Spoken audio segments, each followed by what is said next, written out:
অবাধ ও সুষ্ঠু পঞ্চায়েত নির্বাচনের দাবিতে রাজ্য নির্বাচন কমিশনের ডেপুটেশন প্রদান করল প্রদেশ কংগ্রেসের এক প্রতিনিধি দল। প্রতিনিধি দল ছিলেন অলোক রঞ্জন গোস্বামী, টিটন পাল, মদন সাহা, হাবিল মিয়া, আব্দুল বাসিদ চৌধুরী। আসন্ন ত্রিস্তরীয় পঞ্চায়েত নির্বাচনকে সামনে রেখে সুষ্ঠু নির্বাচনের দাবিতে কংগ্রেসের পক্ষ থেকে নির্বাচন কমিশনের নিকট ডেপুটেশন প্রদান করল প্রদেশ কংগ্রেস। সাংবাদিকদের মুখোমুখি হয়ে প্রতিনিধি দল বলেন, পঞ্চায়েত নির্বাচনকে সামনে রেখে যে ডিলিমিটেশন হয়েছে তা সঠিকভাবে হয়নি।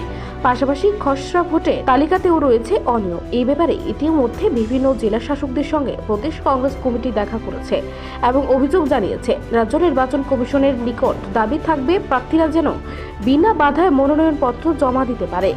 ওদের অভিযোগ, গত নির্বাচনে 90% বিরোধী দলের প্রার্থীরা মনোনয়নপত্র জমা দিতে পারেনি। ফলে এবছর তাদের দাবি থাকবে যেন অনলাইনে মনোনয়নপত্র জমা দেওয়ার ব্যবস্থা করা হয় এবং প্যারামিলিটারি দিয়ে যেন নির্বাচন কার্য সম্পন্ন করা হয়।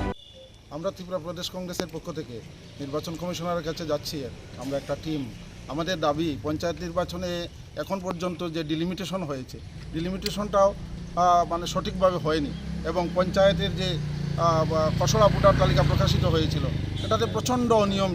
আমরা জেলা শাসকের সঙ্গেও দেখা করেছি, বিভিন্ন জায়গায় বিডিও সাহেবের সঙ্গেও দেখা করেছি, অভিযোগ আমরা দিয়েছি। আমরা আজকে মূলত আমরা দাবি রাখবো নির্বাচন কমিশনারের কাছে, যাতে রাজ্যে শান্তিপূর্ণভাবে, অবাধ, সুষ্ঠুভাবে আমাদের প্রার্থীরা মনোনয়ন জমা দিতে পারে সর্বত্র। গত পঞ্চায়েত নির্বাচনে আমরা দেখেছি 96% আপনার মনোনয়ন জমা দিতে দেয়নি। তাহলে যদি মনোনয়ন জমা দিতে দেওয়া না হয় তাহলে তো এটা নির্বাচন বলা যাবে না।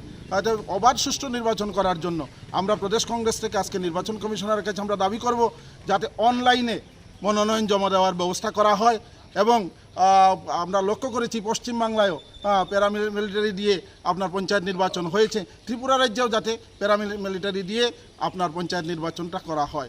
মানে আমাদের মুখ্য দাবি হচ্ছে অবাধ সুষ্ঠু পঞ্চায়েত নির্বাচন, যাতে আমরা পঞ্চায়েত নির্বাচনে আমরা অংশগ্রহণ করতে পারি সর্বত্র, আমাদেরকে যাতে বাধা তৈরি করা না হয়। নিজস্ব প্রতিনিধি রিপোর্ট, এশিয়ান টাইমস।